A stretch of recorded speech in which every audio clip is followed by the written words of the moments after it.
Yeah, Saturday, a Saturday interview. Can't believe it's Saturday. Wasn't it just Friday? Fernando Maia joins us from Porto, Portugal, from Phase Transition, an amazing band. How are you? Yeah, doing great. Healthy, I guess. Good. Why are you wearing a Haken shirt? Those guys suck. I'm kidding. Yeah. I'm kidding. I'm kidding. They're one of my favorite bands, and Ray is just an awesome drummer, awesome guy. Yeah, Very, it's very true. cool. Yeah, let me tell everybody a little bit about you guys. You're new to me and new to the world in a lot of ways. You got a new album, In Search of Being, your debut album, dropping June 6th, right around the corner of Yep. this year, 2025. And for those who don't know, Phase Right. Transition is a progressive metal band. They formed in 2018 in Porto, Portugal. That's where Fernando's coming to us from home, with Sofia Bico on violin and vocals. Amazing. I can't wait to talk about the music and her voice and everything. Luis Diaz on guitar and Fernando Maia on drums. And the band combines influences ranging from classical music to technical progressive metal. And as a result of their eclectic influences, you get some really great music. So we'll talk about drumming, we'll talk about your influences and all of that. But I got to say, the musicality of the collective three of you is so good. And it's not just the instruments. Sophia's voice is it's incredible. What a singer she is. How did you all get together back in 2018? Where did it all begin? Well, first of all, thank you so much for this invitation. It's really nice to be talking with you and to Thank be you. received in such an awesome place. Thanks. Uh, Very Drum happy Talk to have TV. you. It's awesome. Yeah. So it all started when we were at university, and yeah. So me and Louise, we were studying in the same course, which is engineering physics. A little bit nerd, I know, but Yeah, that's but okay. but yeah, we were studying for an exam. I don't know. I don't quite remember if it was like electromagnetism or something like that. And yeah, I was wearing like a Metallica shirt, and he was wearing some Dream Theater shirt, I guess. So we just looked at each other, and it was like love at first sight, and we liked him Brilliant. and start talking about music. At that time, I didn't even knew what Dream Theater was, and Louis introduced me to those guys, which are one of our greatest influences, of course, because yeah, they are Dream Theater. And then back then we started playing covers. With well, three of us. Sophia joined, and she played the vocal lines for those songs. So, for example, we played Metallica, Megadeth, also Dream Theater covers. But instead of singing, Sophia would play the vocal lines on the violin. And yeah, we gave some concerts doing that. But then we thought, okay, maybe this can be something that is worth pursuing, like doing the original stuff, doing songs, composing songs, because like Sophia had this classical background, and she studied, so well since she was 6, I guess, Oh violin. wow. So it's a long time studying, and also with the jazz influence. So we decided, okay, maybe we should do something with this, and then it happened, the phase transition between the originals and the covers. So Awesome. And was that's how Sophia it's. in the same class in university as well? Is that how you met her? No, Sophia. I met Sophia at the physics summer school for high students. So Oh, I met Sophia 1 year before the university started at that school, and yeah, so that's how we all met, basically. that's great. Well, I subscribed to your YouTube channel right away to take a deep dive into your music. And I just love it. I mean, when I first Thanks, heard, man. yeah, it's really good music. And when I first heard Sophia's voice, honestly, the first thing I thought of was I want to hear her sing the Immigrant Song with you guys by Led Zeppelin. I mean, her voice is just amazing. But there's a few songs I picked out in particular that after listening to a lot of the music, I feel like these songs really encapsulate um, what you guys are all about. There's a nice cross section of different things that happen throughout the song. Veal of Illusions, I just absolutely love that song. Veal of Illusions, Becoming Revolution, of course, a single. Uh-huh. Shadows of Thought. The interesting thing, folks, if you haven't heard it yet about Shadows of Thought, is there's some really neat tempo changes that, unlike most tempo changes that simply change, you guys kind of slid down in tempo, slide back up. Really interesting. I don't think I've ever heard Cool. that before. And then a song that's completely different from everything else I heard so far is Shadows of Grief. It sounds like a completely different band. Uh-huh. So I love that you're showing off your wide horizons of musicality and not all sounding like one thing, which is Uh-huh. really cool. How easy did the compositions come for you all to be on the same page and agree and feel comfortable that, yeah, this is our identity? Was it pretty organic, or did you work at it? Was there any arguing or arm wrestling about how things should go?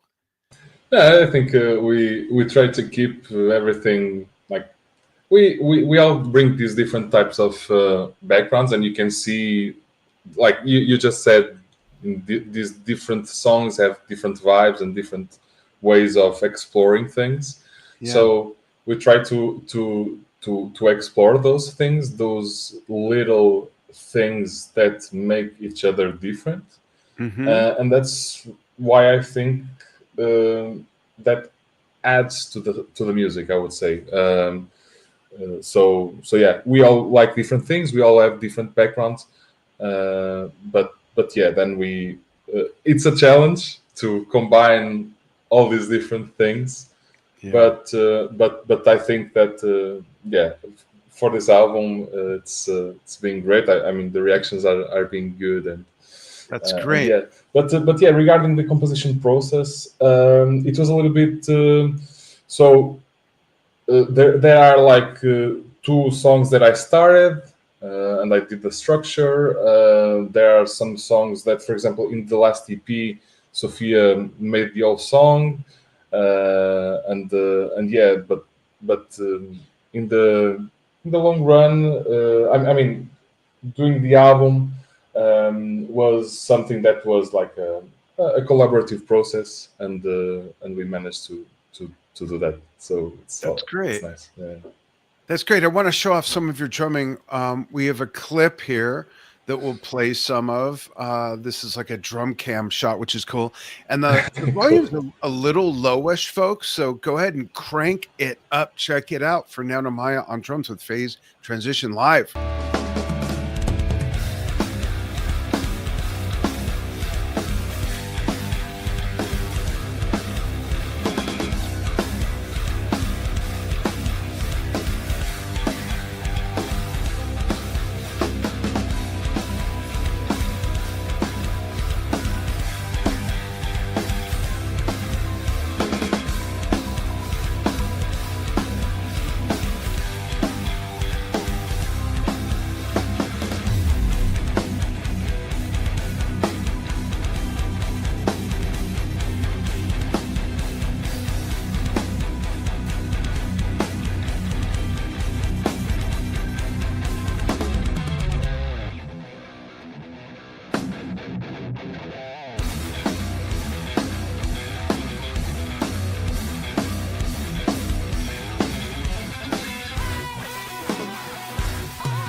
So good. One of the things I noticed watching this and other videos on your YouTube channel of you playing is you get such a big sound, but it doesn't look like you're bashing, you seem really relaxed and actually have what looks like a fairly gentle touch, considering the kind of music you're playing and the sound you get. Where does that come from?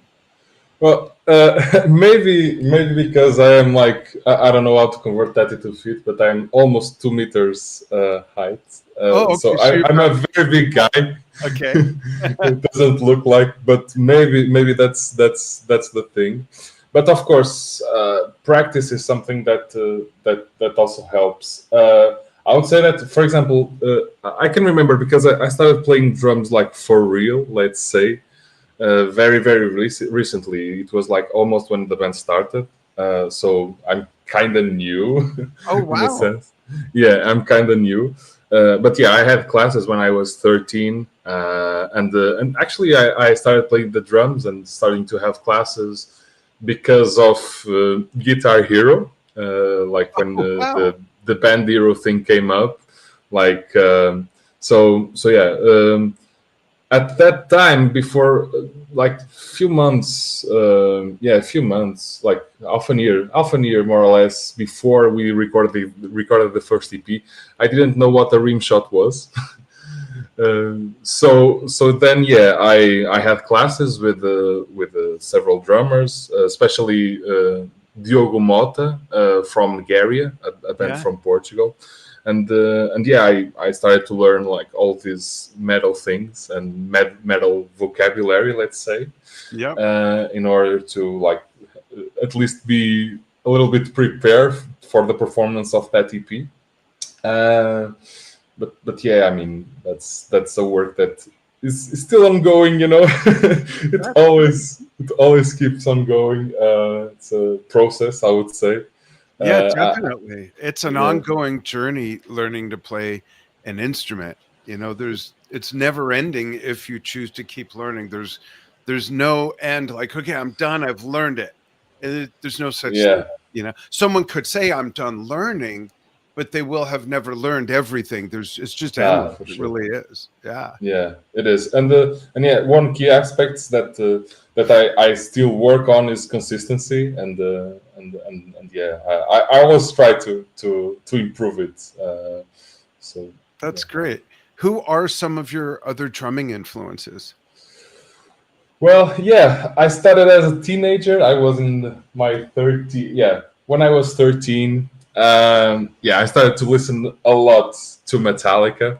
Hmm. So I think, yeah, people my age, I don't know, but yeah, many people that started playing drums started because of Lars, Yeah.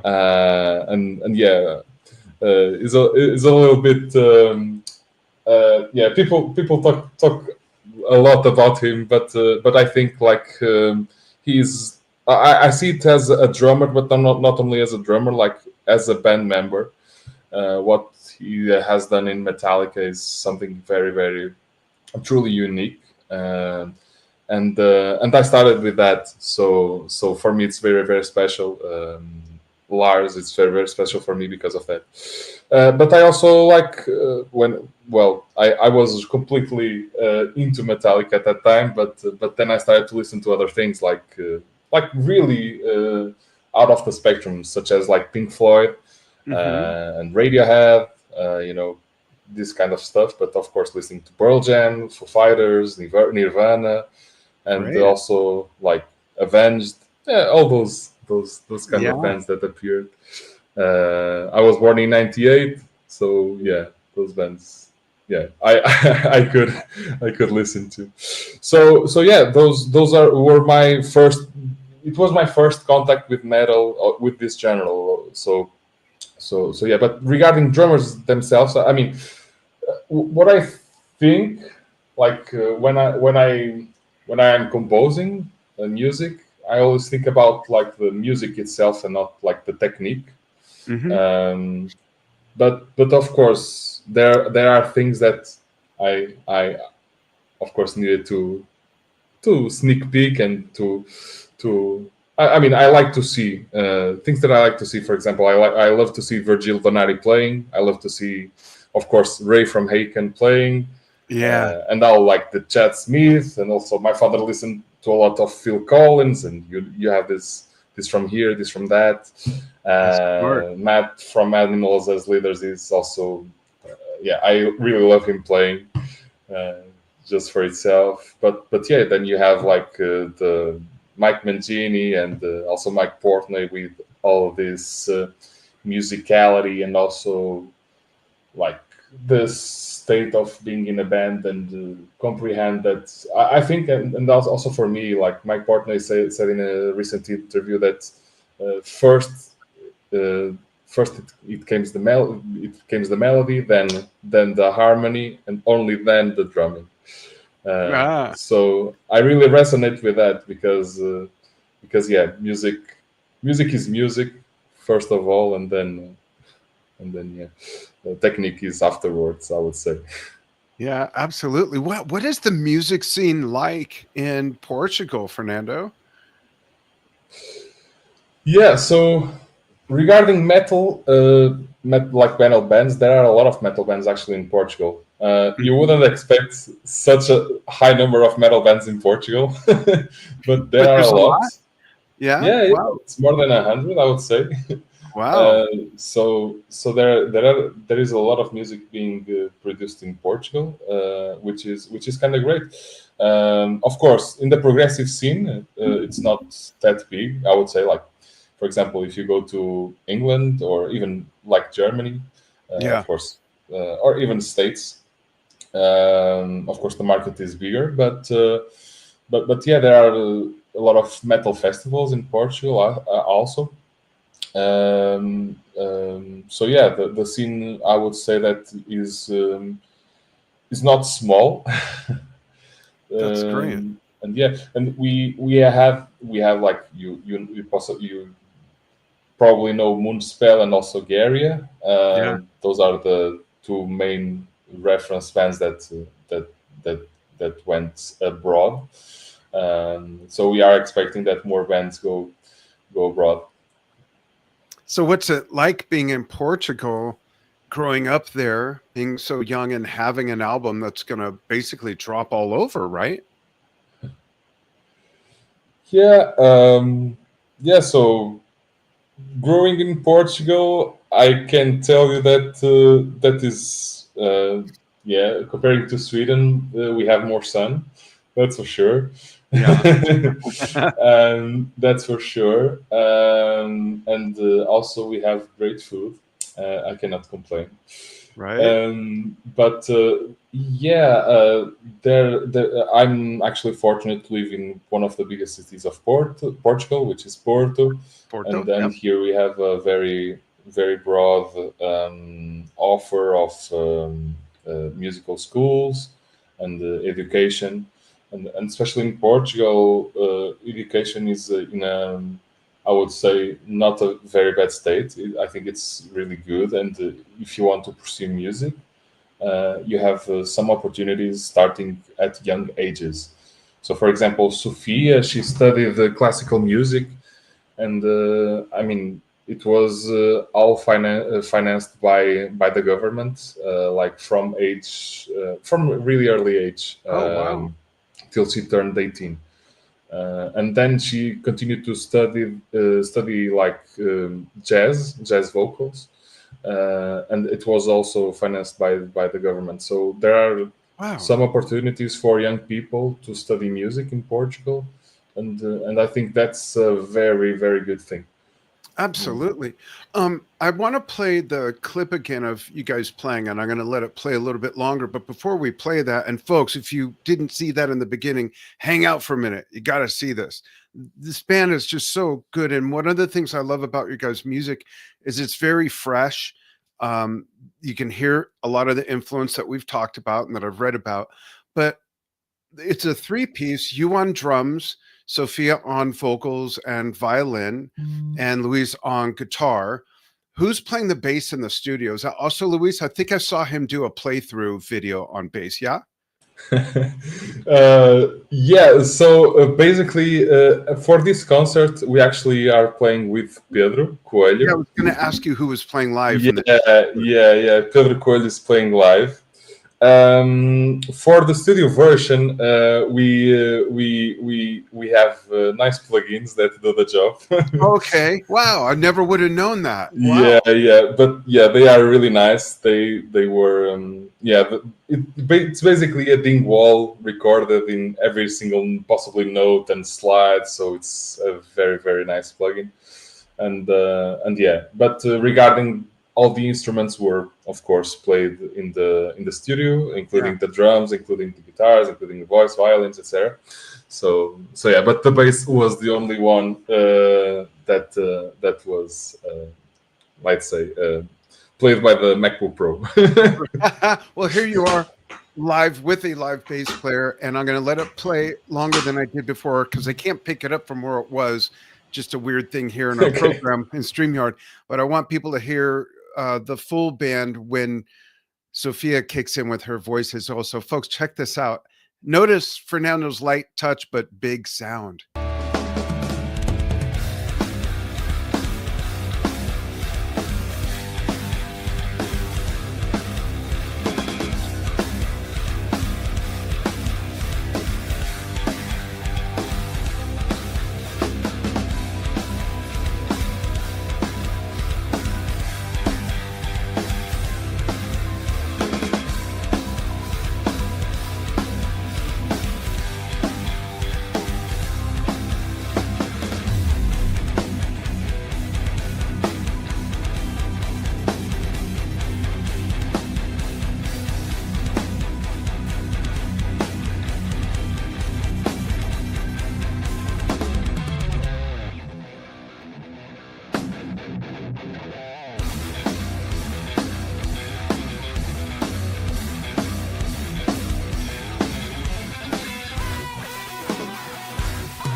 All right, folks, I don't want to spoil you, but I want to give you enough to where you'll want more. You got to check out their YouTube channel, but not yet. We're not done. We're still here with Fernando coming to us all the way from Porto, Portugal. I'm in the mountains east of Phoenix in Arizona, as usual, here in my office. And let's talk about your gear. What do you play live with? And is that the same kit and everything that you used in the studio? Yeah, so basically live, what I use is I don't have many gear. That's okay. But yeah, I play with a snare like 14-inch snare from Tama Sound. It's called Sound Lab snare, Uh-huh. and yeah, I found in love with I fell with love in love with that snare because Diogo Mota from Garia showed me, and it's a very versatile snare. Versatile snare. You can play like many styles with it. Great. So yeah, I'm using that. I'm using Soultone cymbals. So yeah, explosion. I'm using one gospel hi-hat, 15-inch, then 16-inch explosion crash, 18-inch explosion crash to conduct, and then I have a stack for fast parts, then the ride 21-inch, and the China 18. So that's what I use. Then I have like the gear. Like I use Tekra drumsticks. I'm using those drumsticks because I went to Porto Drums show where like Eloy Casagrande and also like Virgil Donati came, Yeah. and Virgil Donati is playing with Tekra drumsticks, and also like Ray from Aiken is playing with Tekra drumsticks. I was like, maybe I should try, and yeah, I'm really liking it because I don't have to buy a lot of drumsticks, which is nice. Yeah. But not also that they are durable and yeah, you can get a very good sound out of them, and they are well balanced. That's the thing that also it's important for me, that they are very well balanced and they can without problems like do the finger technique, and that's what I use. I also use like Tama Speed Cobra for the hi-hat stand, and I am using a double pedal, which I am loving, which is like the Tama Dynasync with the Oh, mirror nice. rod. It's amazing. I tried in Sweden for the first time, and yeah, because I like my shoe size is 14 in Oh, wow. US, so it's a very big foot, Yeah. which is like 48 and a half in Europe. So very big foot. So I needed like also a board that is a little bit longer. Yeah. So yeah, I'm enjoying a lot that That's pedal. great. That's great. Yeah, like you, when I watched I listened to a bunch of music and saw the music videos in your YouTube channel before I saw one of you playing. And just like when I first started diving down, hopefully my cat is not going to walk on my keyboard and delete our whole company's history. There we go. Stay back here. Okay. Um, I I listened to a lot of Haken before I ever saw a video of them playing. And I was really, I don't know why, I was kind of surprised that when I saw Ray, he was playing a 5-piece kit. And it just sounded like so many more drums. Kind of the same thing with you. And I think it has to do with the style of music and the way you express it and everything. It just sounds like a bigger kit, like more drums. Yeah, I don't know if what was the reason for that, but yeah, I mean, like yeah, just Tom 1, Tom 2, Tom 3, it's more than enough, I would say, for me at this point. Right. um I don't have many long fields, I would say. but but yeah, if you make them long, then you need a bigger drummer, That's funny. a bigger drum set. But yeah, I mean, uh, yeah, like very compact kit is like more than enough, I would say, and that kit is more than enough, and it's easier to do the transportation between gigs. Right. Absolutely. So for me, yeah, practicality, it's a thing that also matters. Cool. Otherwise, I would have like the giant monster.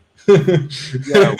You may end up there the way you guys are going. I think your No. album's going to do really well. Are you going on tour out in the West in North America or Yeah, Western Europe, we even would the love UK? to. For the promoters out there, Great. if you guys, Yeah. if you, I know we we've would got, love to.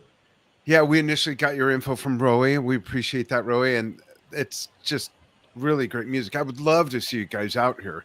So we have to stay in touch and you'll have to let us know if you get to Arizona, California, or Nevada, and I'll come out and see you guys. Oh, for sure. That those are beautiful places. I would love to visit. Great. So I got to ask you one last question, and this is the Fernando Maia fun fact question. When you're not doing anything related to music whatsoever, in what little time you may have, what do you like to do outside of music? You have any hobbies or things that you're into that are unrelated to your work and your music? Yeah, sure. I really like to study new stuff, such as quantum computing. Oh, wow. Cool. So that's a fun fact, I would say. Yeah. And do Yeah. you think you'll revisit that as part of a career someday? Who knows? I've never say never, but I would say that that yeah, we are really focused in making new music, Yeah. and yeah, I would say that we would love to stick to that path. Good. So yeah, those are the plans. Awesome. Quantum computing. What tell people like what do you do with that? What exactly are you computing? Yeah, basically, like you have the normal computers, let's Yeah. say, and then you have like what is called quantum computers that use quantum technology in order to do those calculations.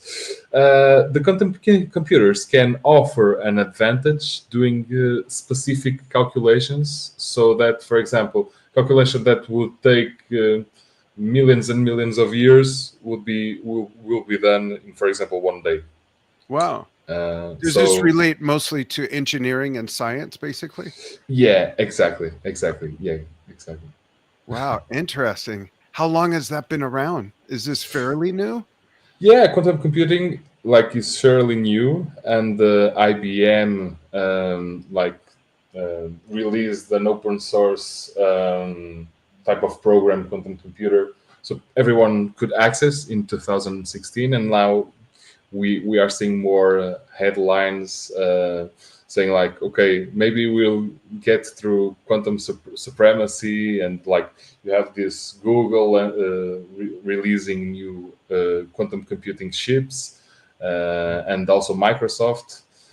So yeah, there's a lot of people talking, companies investing. So it's a That's topic great. that will maybe revolutionize the future. That's And who awesome. knows music? Right, right. Well, that's awesome, and really congratulations on the music, and the band, and I know the success that's coming from the new debut album, In Search of Being. It debuts June 6th, 2025, folks. So watch for that. Look up Phase Transition on YouTube.